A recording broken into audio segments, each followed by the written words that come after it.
Remote, distracted, and drowning in tabs? Imagine one button that flips you into deep focus and still leaves you with energy for the people you love.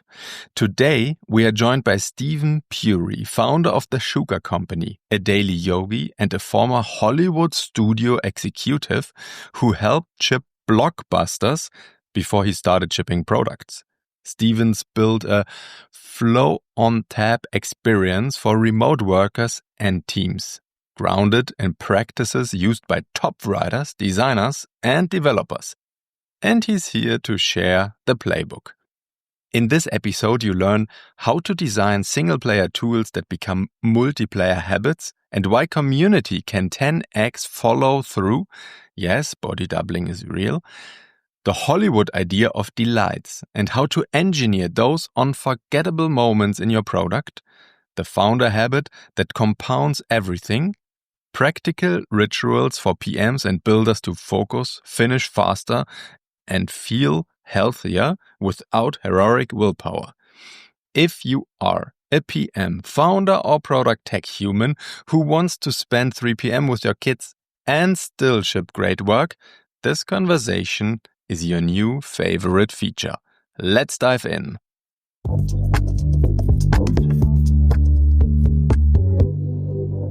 Hello, and welcome to yet another episode of Product and Cake. Today, as you can imagine what my next words are going to be, we are in the virtual recording studio of Product and Cake podcast. And as always with me is Paul. How you doing, Paul? I am doing great. Thank you, Goncha.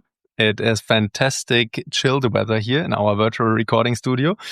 And we are, as usual, not alone because we have a fantastic guest with us. Welcome, Steven Puri, to our podcast. Thank you. It is fun to be here. I hope we have some fun, actionable tips for PMs. I think there will be a lot in this episode because Steven brings a super interesting experience with him, not only as founder and CEO, but we also expect a lot of stories from Hollywood, more or less, right? Because you spent plenty of years at DreamWorks and in Hollywood, basically, and in your LinkedIn profile, super cool movie names are listed. So we are thrilled to learn how that connects to product. Worked on some movies. True. Great. It's fun to be here. Where shall we begin? We should begin, as always, with our check-in question, because every good meeting starts with a check-in question. And I would like to know, basically from you both, and from you first, Steven, if you had a remote control with only one button that controls something in your life, what would the button do? The button would engender empathy in someone else. I think that would be a very meaningful change to the world. If you actually were engaged with someone or you saw someone engaging with someone else and you could say, how could I just inject some empathy into that interaction? I like that. So basically you would need to go to the streets and press it all the time to everybody. It would be my full-time job. If you make the button, I will use it. Okay, Paul? Deal? Do we have a deal? Okay, no tariff. That's a free deal. I love that. What would your button do, Goncha? I feel I'm a little bit more selfish than Steven. I think at this moment my button would help me focus. And so bring me in the focus mode and then unfocus, focus, unfocus. Because I feel recently my mind is jumping from topic to topic. And as you all know, I love the side project game. And I need to focus. We all. Yeah. Boy, Goncha, do I have something for you? This would be great. Ooh, tell me. Great. Yeah. Paul, what about you? Yeah, even though I feel pressured now from your answer, Steven, I would also go the selfish way with maybe I could even heal the world with it. But my button would definitely following the good old Hollywood story of stopping the time, right? Just freezes everything. I will not get older because that would look strange then, but I can take my time to fix important things. That would be very nice. Or think about my answers. That would be also good from time to time. Now, if you stopped time for everyone and everything but you, and you wanted to go like windsurfing, would there be wind or water movement, or would it all be like frozen? No, that is frozen, unfortunately. It's not for entertainment. It is only for brain work. Okay. But then the question is, do that. I think we have some drugs that will do that for you right now today. We'll talk after the podcast. Nice. So I think you can make our 2 buttons already working, Steven. That sounds very good. Whatever we can do. Here to serve. I love that. I love that as our start. So I think now that the ice is fully broken, I think you're in warm lake waters at this point.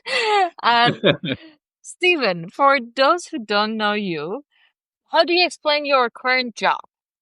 My current job is and I'm going to give you a little bit of context because this may make it more meaningful for the people listening in their cars, driving, or at home, or, at the gym, which is I spent, as Paul mentioned, a bunch of my career in film, right? As a senior executive at a couple motion picture studios, vice president at Fox, ran like the Die Hard series, the Wolverine franchise. I was executive vice president for Kurtzman Dorsey at DreamWorks Pictures. But I also have founded 3 tech companies. I've raised about $21 million US, not Canadian, of venture capital. And, had 1 successful exit and 2 failures. So what I'm doing now is really based upon what I saw in both those very different fields work for people, and specifically work about work. So the highest performers that I saw, the people with the healthiest productivity, the top paid writers and directors and designers and developers, what were the practices that I saw? And then the company that I founded recently was, how could I take all of that and put it behind one button? Just take everything that I'd learned, including the writings of some really smart people, because anything I say that's intelligent today is basically from someone else. Like you read Flow by Mihai Csikszentmihalyi, you read, Deep Work, you read Near, you read James Clear, like great minds have thought about this. We just said, how could we take all of this? You don't have to read all the books. You don't have to go work in film or tech yet, and just put it into one button. So the morning you hit the button and it's a beautiful experience of focusing. That is why I do what I do right now. That is a super awesome mission. And your company is called Sukha company? It's a Sanskrit word. Yeah. Sukha. I was going to say, it means happiness. And the idea I described to you of how could we give people this ability to get into a flow state? We can talk about flow states in a moment, which I think is actually a really valuable technique. How can we help people get into that state? And we had an early version of the app. It's just a web app. It's a website, right? Okay. So we had an early version working, and my wife and I met in yoga. So yoga is a big part of our life. We went on our honeymoon to Bali. And on that honeymoon, I told her, I hope maybe I come up with a great name, because we have a working name, but what's like that Amazon, Nike, like something that really stands out, not Flow State App 4, And so the first day I said, I'm just to speak to 3 of our members. I want to hear from them what they love about it. Maybe over the next 2 weeks, that'll bubble up from the unconscious, the creative process, which is something else we could talk about. So she said, great. I did 3 quick Zooms. Just ask, hey, Paul, what's your favorite feature? Oh, you love the music. Oh, you love the timers. Oh, that's so great. Thank you, Conchita. The third one, I was going to the wrap up. I was like, I asked for 10 minutes. We're almost done. Thank you so much. And the guy said to me, he's a member, he said, you asked the wrong questions. And I was like, really? I mean, I guess I do bad user interviews, right? So I was like, what is the right question? And he said, you should ask me why I pay you. And I said, our platform is 30 cents a day. It's not like a Birkin bag or something. But okay, tell him, why do you pay me? And he said, I found that I have 2 kinds of days. At 3:00, I can be playing with my kids. They're 2 and 4. Or at 6:00, I can be down on myself and feel like, where did the day go? He said, the difference is, did I open your website in the morning when I started work? So it guided my day. And I pay you because my kids are not going to be 2 and 4 forever.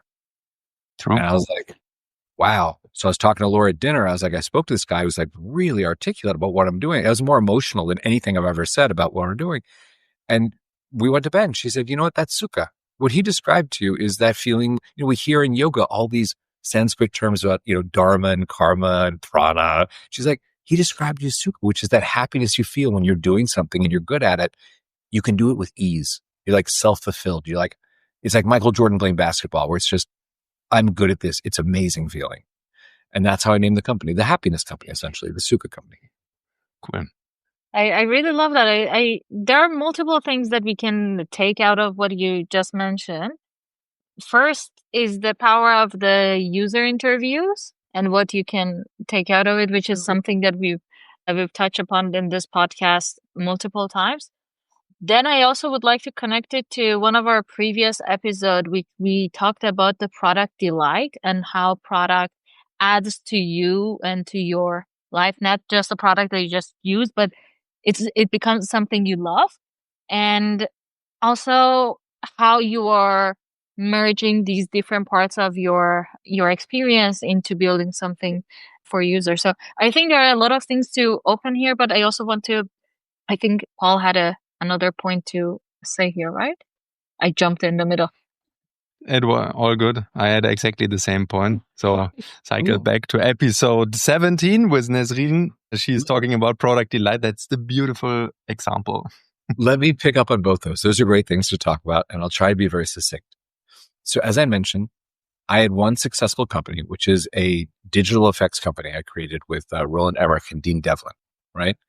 And we sold that company. It was a great exit for me. I took a couple years off and just traveled in my 20s. You're in your 20s when you think you're smart and invincible and good looking, you know all the answers, right? Later you learn.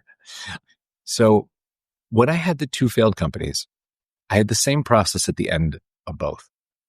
When I'd have the conversations with the investors to say, we've tried everything we can think of. Like, I can't raise more money now because I don't know what we would do differently, and it was humiliating for me. It was embarrassing to have failed after leaving these, big jobs at Fox and DreamWorks to go do a startup. I raised $3 million for each. They didn't work. But I thought to myself, I'm going to do my own process of trying to capture what went wrong. And before time had gone by and, months go by and then you're like, oh, it wasn't that bad. We'll do it again. But in the moment, right when that happened, I sat in this chair in my house with a pad of paper and I said, what do I want to tell myself I did wrong? And both times, the first thing I wrote down was listen. I was like, you know what? I was so set upon, I have a founder's vision of exactly what this should be, that sometimes users told me, you think it's here, it might be like 10 degrees to the left. And I didn't listen because I was so focused on like, oh no, founders have, Steve Jobs like vision of no one asked me for the iPhone, but that sort of thing. And that has led me with my current company to have a group chat where we talk about every feature before we launch it. Hey man, we're thinking of doing this. Who has it? Oh, I love the way it's changed my life. Just continuous feed, almost like building in public, almost like that. Yeah, that's a very valid advice. Listen, and you can also listen to yourself. And you don't need to be a founder for that, especially when you are leaving one company or one project and you feel maybe frustrated or overwhelmed or also super happy. Everything is possible, right? Sitting down and noting everything. What would you do different next time? And then write it down, put it somewhere and pull it out maybe 6 months, 12 months later, read through it. And especially if you are a founder in that situation, this is pure gold because you see your previous perspective, what you want to change, and you realize, oh, damn it, now I'm in the founder mode. And there is so many things, and the Steve Jobs mindset of nobody, or if I would ask the people, they would tell me build faster horses, right? I mean, that was not Steve Jobs, but yes.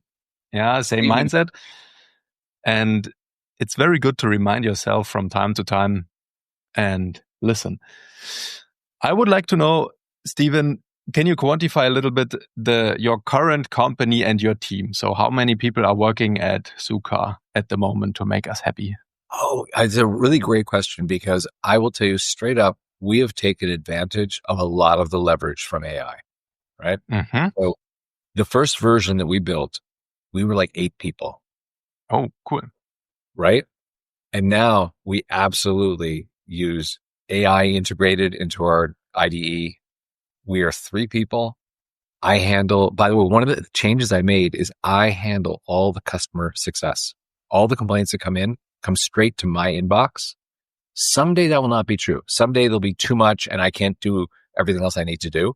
But in these early days, I want, number one, anyone who has a real problem to know that they're not speaking to some third-party contractor in the Philippines. It's like, here, let me give you a free month. I'm so sorry. I want them to know, like the founder is like, I want to know what's wrong. And I really appreciate you telling me. And the other thing is it guides product. Like I know in these early days, this is really important to understand. What is someone so upset about? They will take the time to write to you. So things like that, I've tried to take on more of that because yes, I can get more done. My teammates get more done using Claude. And, it's sometimes not the best code if you're not very specific. Sometimes it is slop that you have to refactor, but it trains you to say like, okay, I really need going into this to be a smart prompt engineer to get exactly what I need, Yeah, I think that is very much the future we are heading to, right? Having super dedicated people that are very close aligned and then focus on this user interface level and the experience, right? Yeah. Because showing a button and a timer is maybe something everyone can prompt now, but building the mindset around and the explanation, this is where we can differ. But you know what Gancha said about delights? You don't know this, but delights is a term used inside the Hollywood development process. And the way it's used there is to say, oh, you know what? Let's suppose Paul's a director and Gancha, you're a writer, right? And you come to me at Fox and you're like, we have a great idea for a horror movie. We have a great idea for a sci-fi action movie. We have a great idea for a romantic comedy, right?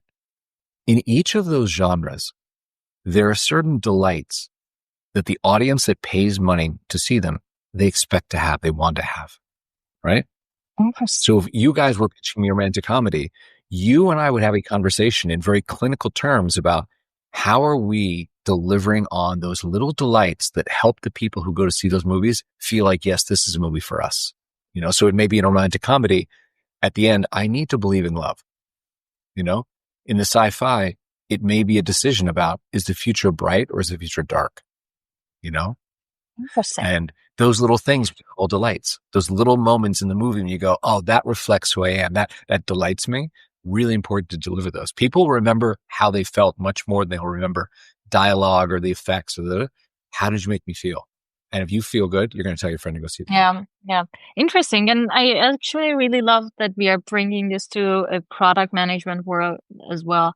And I want to look a little bit on the other side of things. What is a misconception people have about what you do, your current role, and your product? That's an interesting question because this is the most public I've ever been. When you're making films as a studio executive, you're often seen as the bad guy, right? Because you have to say no all day long. Every day you have 3 or 4 meetings with established directors and writers who want $100 million. You can't say yes to $100 million 4 times a day, 5 days a week, 52 weeks, right? I mean, so your job is 99% of the time to say no. Like a product manager. Right, exactly. So when you are in those jobs, a lot of it is very invisible. You go to the premiere, people want to see the star, maybe the director, right?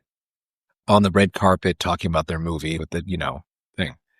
And when you ask me what's a misconstruction or how do people misconstrue now, I actually talk more now about what we do. I expose more about our internal thinking than ever before. Like, I'll give you a very concrete example. I was having a dialogue inside myself.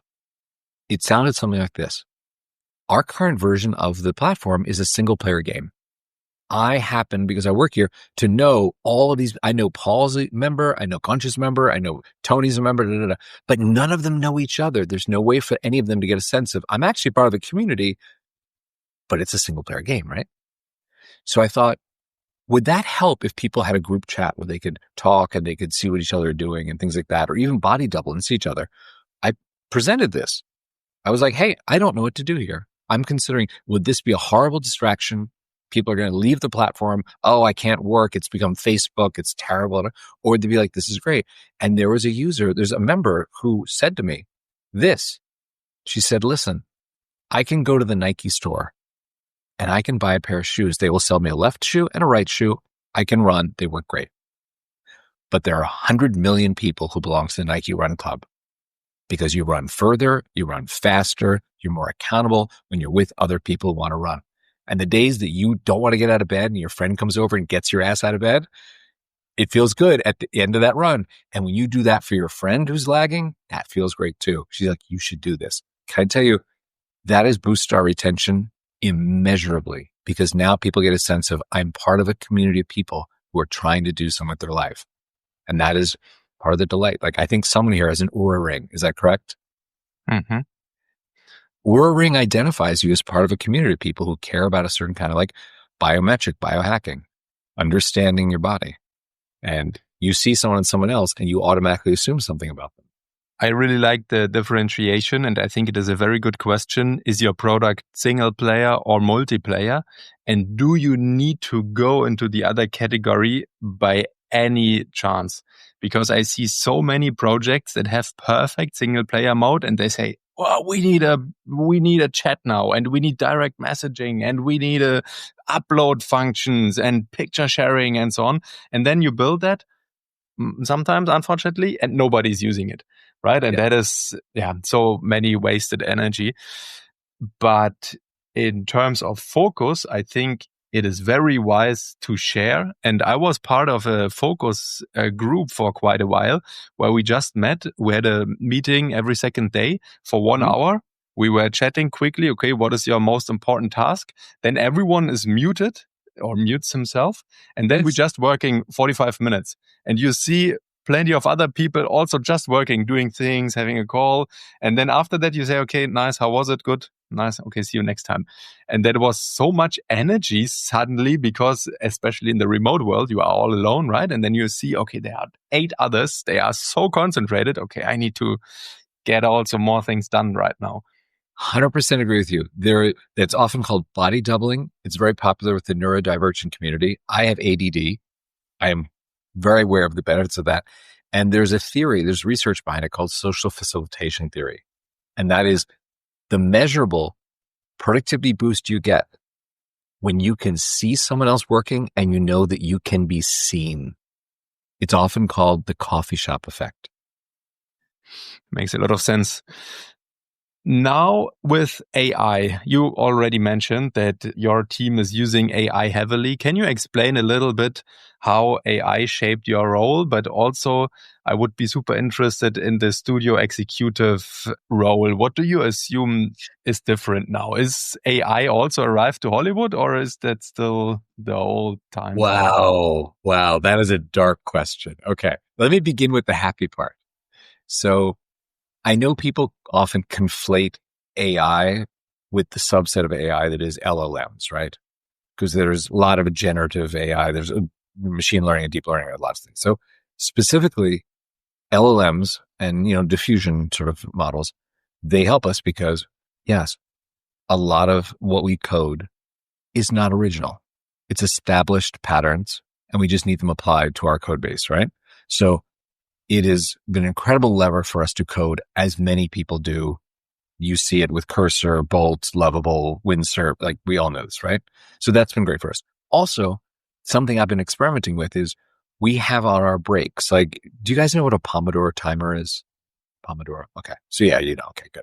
Anyone listening at home, it's like 25 minutes you work, you take a break, and it helps you sort of rejuvenate and stay on track. So I think we have an episode about that. Pomodoro timing. Perfect. A very old one. Very old. Oh, okay. I haven't gone back that far. Okay. So with the breaks, we want to offer you little videos to say, hey, you know what?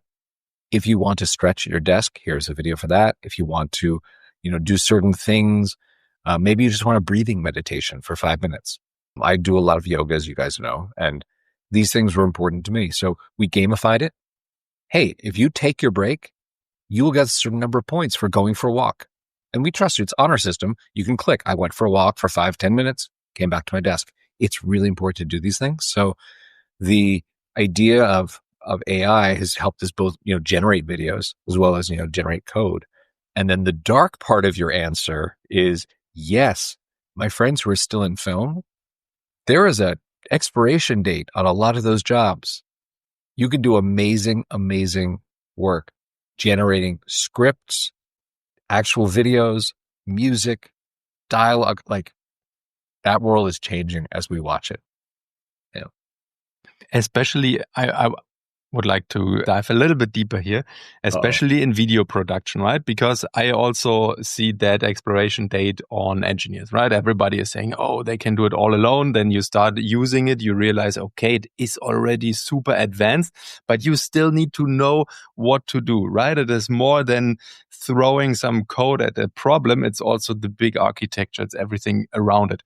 And now I am not experienced in making movies at all. And I see this video, 3 examples, and I see dancing figures, and it's like, whoa, crazy.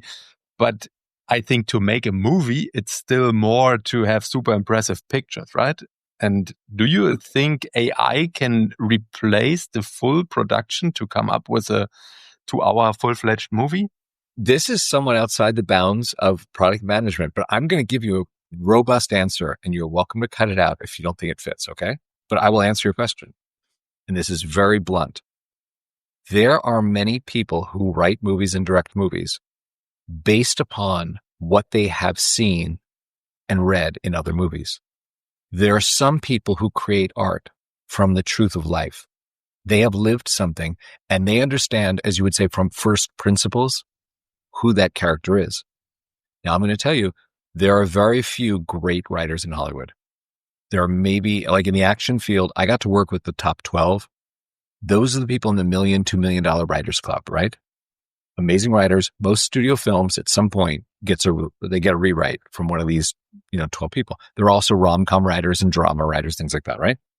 Now, you have hundreds, thousands of writers that are journeyman writers. They're craftsmen. They crank out scripts. They write horror movies, and they write, Ant-Man 7, stuff like that. And they don't necessarily write from a deep understanding of first principles. They understand from having watched a lot of movies and go, oh, the next scene is the one where she has to meet the guy because then her best friend has to tell her the guy's not the right one for her. They know that. That is exactly how LLMs are trained. That is actually how a lot of these models are trained, because they're trained on second generation kind of thinking. They don't actually know people. They don't actually understand code. They understand, I've read a lot of code. I can duplicate stuff I've seen. So the robust answer to your question is, there are some writers and directors who bring first principles kind of like revelation to their work. And you can feel it on the page. You can see it on the screen. But most of them are like, I saw the first 5 Ant-Man movies. I can write the 6th. That can be replaced pretty easily.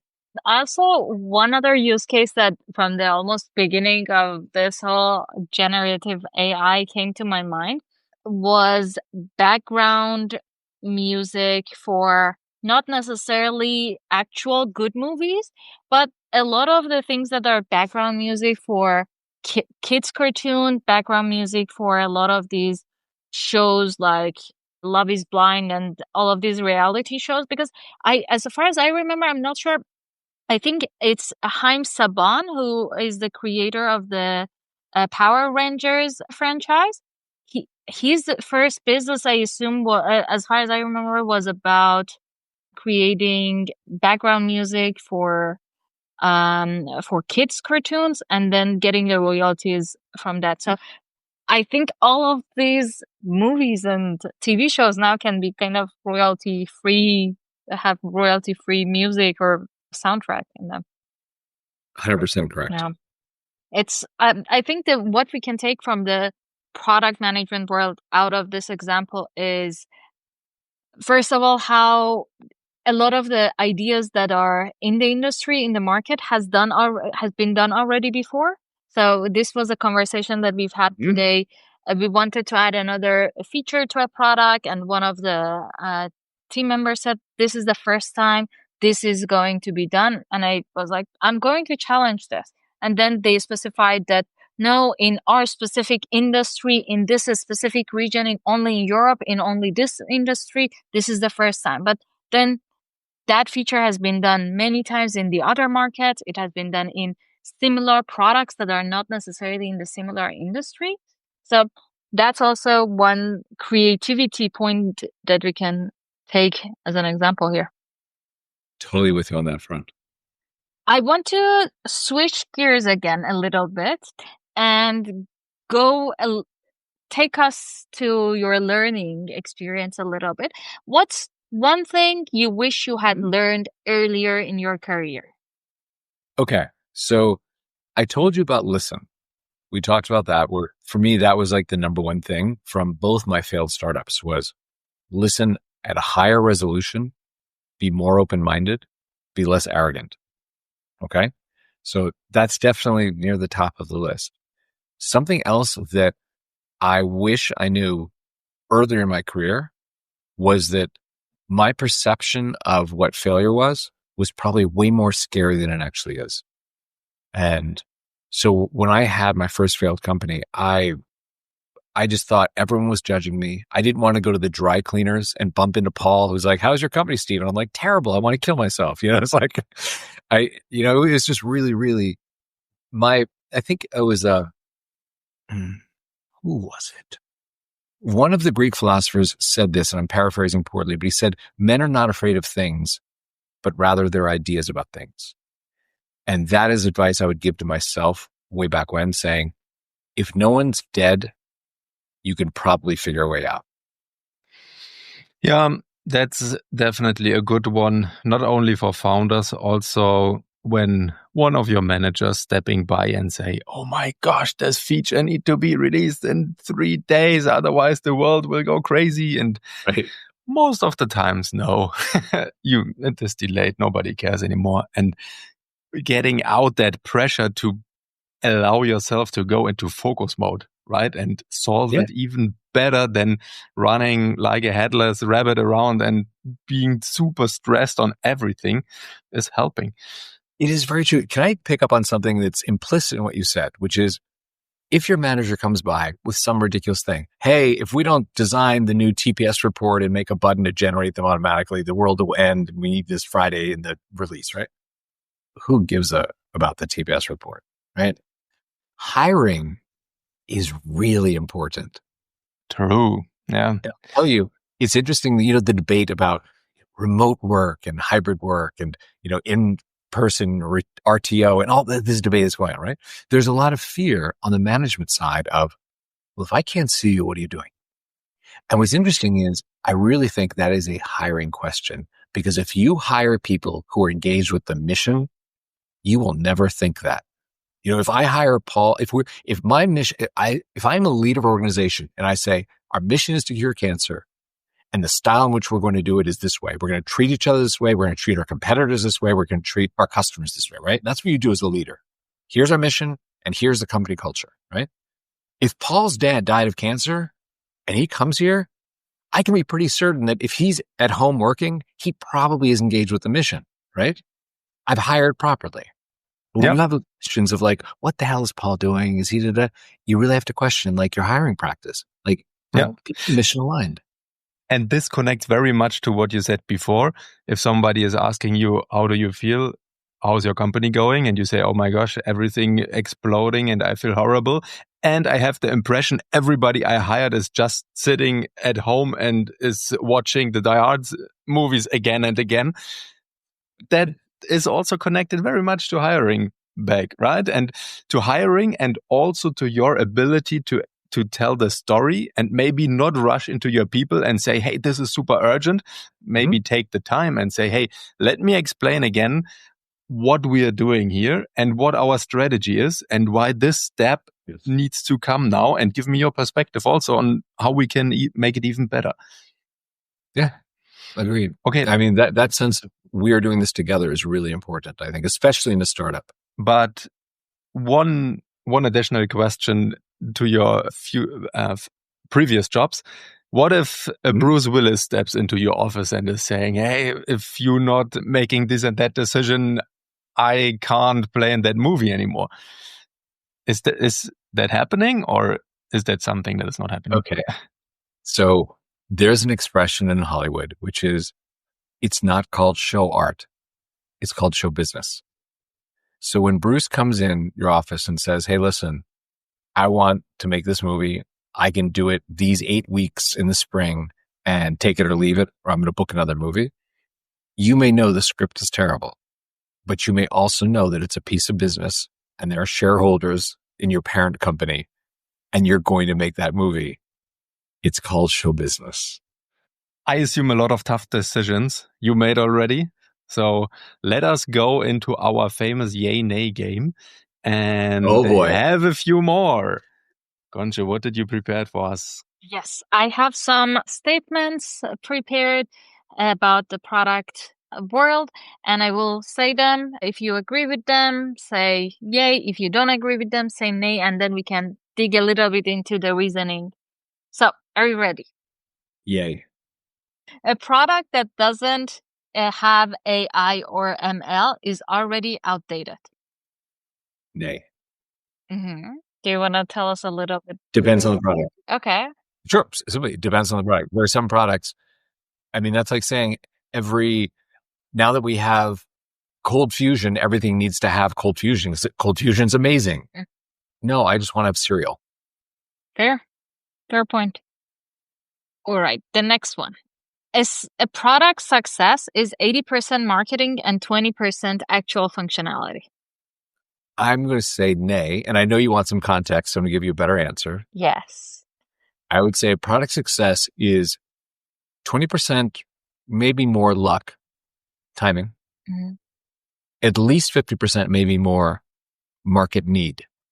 You can have a pretty bad product, but even if your water is kind of like muddy, but everyone's in the desert, they're going to drink your water if it's the only water around, and you can have the most beautiful water in the middle of, a lake, and it's like, product doesn't matter.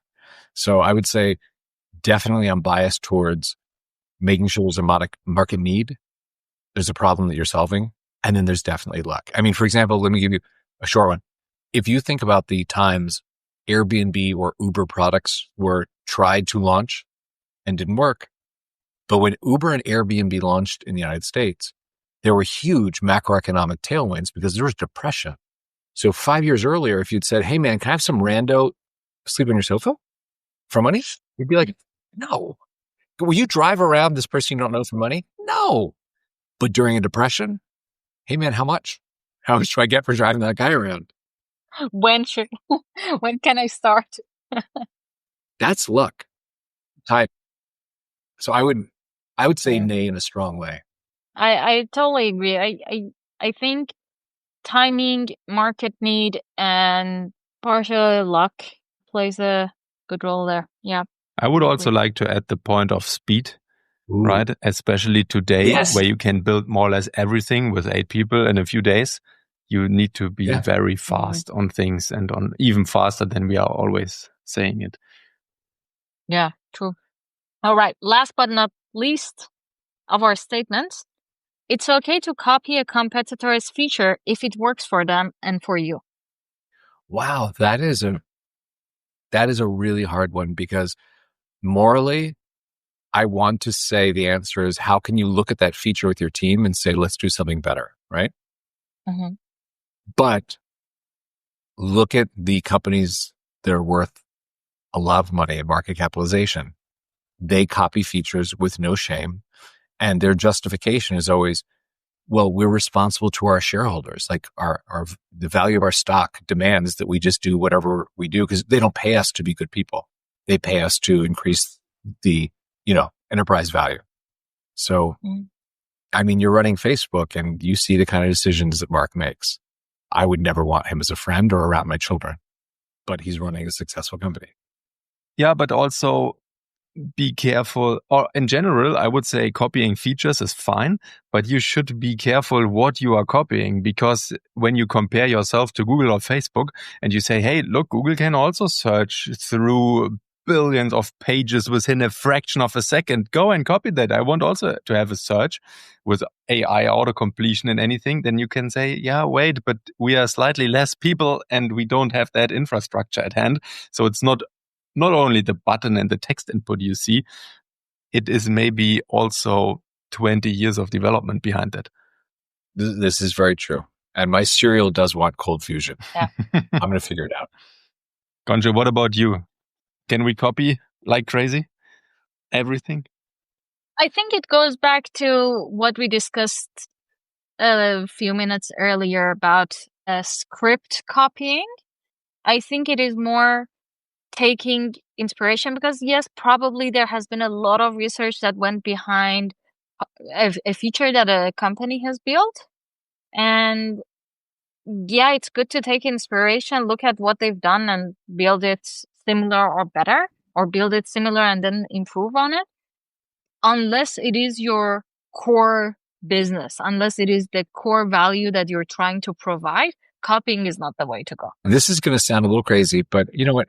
Maybe it's a fun anecdote. Have you ever seen an old movie called Raiders of the Lost Ark? It's a Harrison Ford Spielberg movie. It launched the Indiana Jones. Are we talking about Indiana Jones? The Indiana Jones movie, right? The first Indiana Jones movie. Yeah. Okay. Yeah. So we've talked a lot about features and product, and I'll tell you this. Let's think about movies as the product, right? And features as the scenes in the movie. Okay? The characters and the scenes. So go with me on this. It's going to take about 60 seconds, but if you ever watch the movie again, you're going to see it in a very different way and understand why. Every action movie you've ever seen, and I know this having developed hundreds and seen thousands, in the beginning, you show the hero doing the thing that she or he does, because in the third act, they're going to need to shoot the arrow, swing the sword, fire the gun, defuse the bomb, whatever. So that guy's going to defuse a bomb to save the world in the third act. In the first act, he's going to be defusing a bomb. We know this, right? Okay. I kick and I shoot. In the end of the movie, I'm going to kick and shoot and win, right?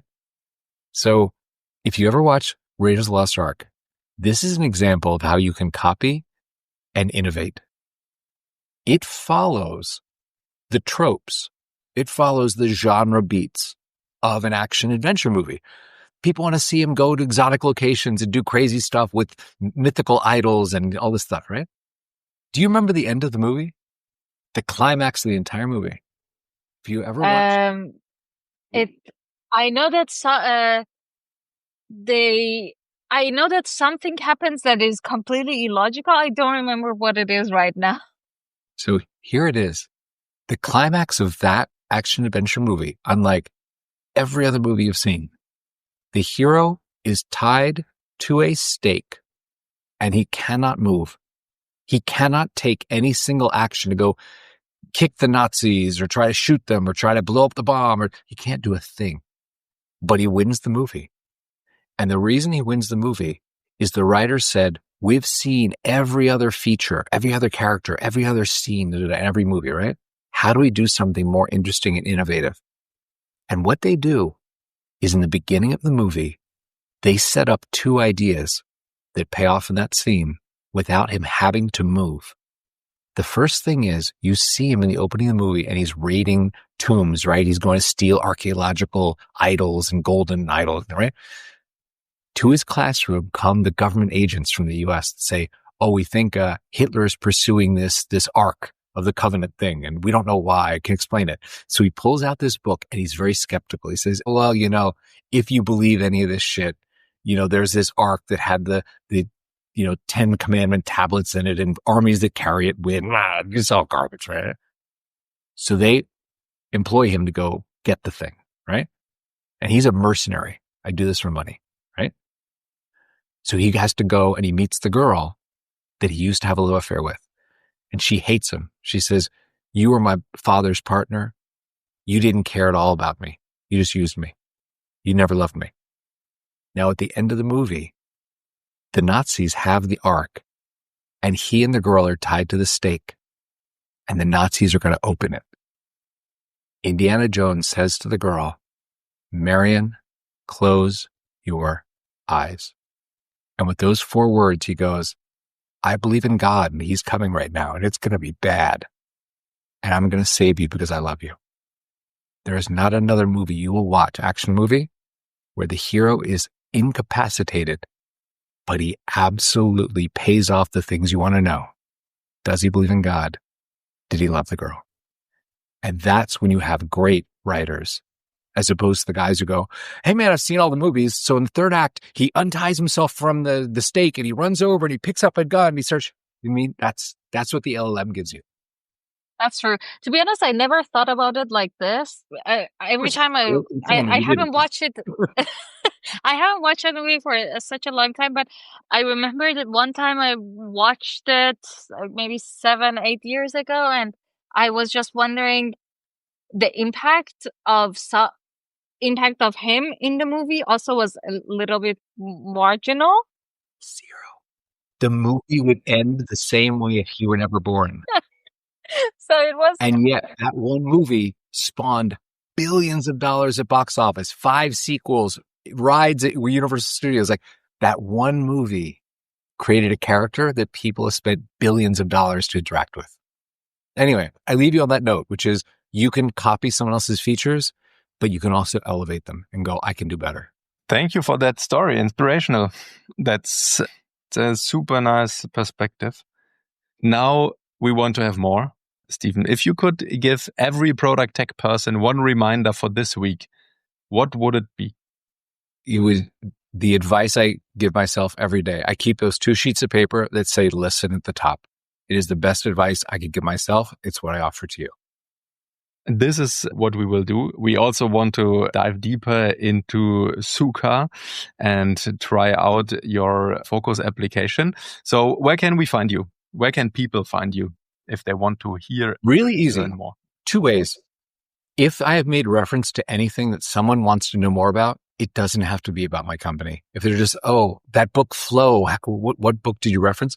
My email address is very public. It's Steven@thesukha, TheSukha.co for company.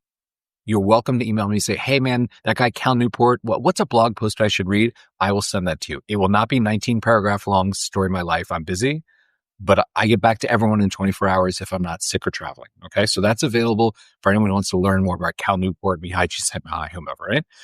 If you want to try a flow state, if you want to feel what that's like to be in deep concentration, we do amazing stuff quickly. Yes, you can go try the website. It's TheSukha, TheSukha.co. It's free for 7 days. We didn't do the funny business of put a credit card in, and if you forget to cancel, we charge you.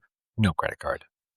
Which I'm very proud to say, our paid retention is 96% month over month. Because if you start to pay, it's not because we tricked you. It's because you felt a flow state and you went, wow. Nice. That's amazing. Thank you so much. I cannot wait to try this. It seems you have given me the button that I asked for in the beginning of the meeting.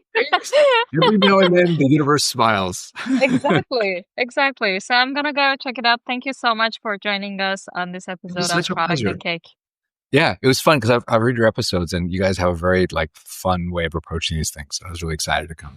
Thank you so much for joining. It was really a pleasure talking to you. And for all the listeners, please recommend this episode to someone who needs to go into the focus and wants to listen to awesome stories and to widen his mind.